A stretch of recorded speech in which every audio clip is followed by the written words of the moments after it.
Well, the University of Calgary is playing host to some elite-level squash this weekend. Some of the country's top athletes competing for a spot at the World University Games. Dustin Paisley and Morgan Latrimo have had their fair share of classic matches over the years. They are two of the top squash players in Canada and friends off the court. I think the interesting aspect is everyone you're playing is your friend. So you're battling in the semifinals or the finals or whatever, and you're playing a guy that you've drilled with, you've played in tournaments with, you've gone for beers with, so it's pretty cool in that sense.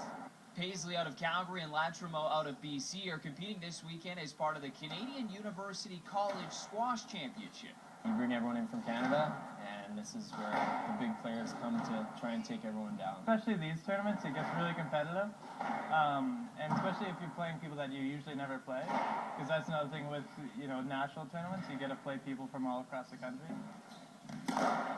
The winner of the open draw will represent Canada at the World University Games. You're representing your school basically in your province and your city, so when you see on the draw underneath your title there, you've got the University of Calgary, or for me it's Mount Royal University.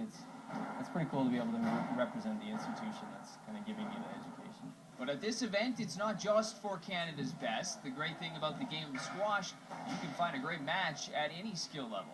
The competitiveness of it, because there's always someone at your level.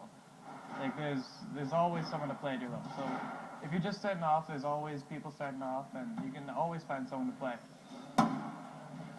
Over 60 athletes are competing from all across Canada. The event wraps up on Sunday. Look out! Oh, okay. Today was the playoff round, by the way, open draw. Calgary's Graham Schnell and Edmonton's Tyler Lee were both winners in the semifinal. They will play in tomorrow's Guild medal game. Pretty cool camera shot. Yeah, squash is a very hard game. Yeah, absolutely. It's tough, but it's a great for exercise. Workout, yes. Yeah, you bet. Okay, thanks, Brendan. Yep.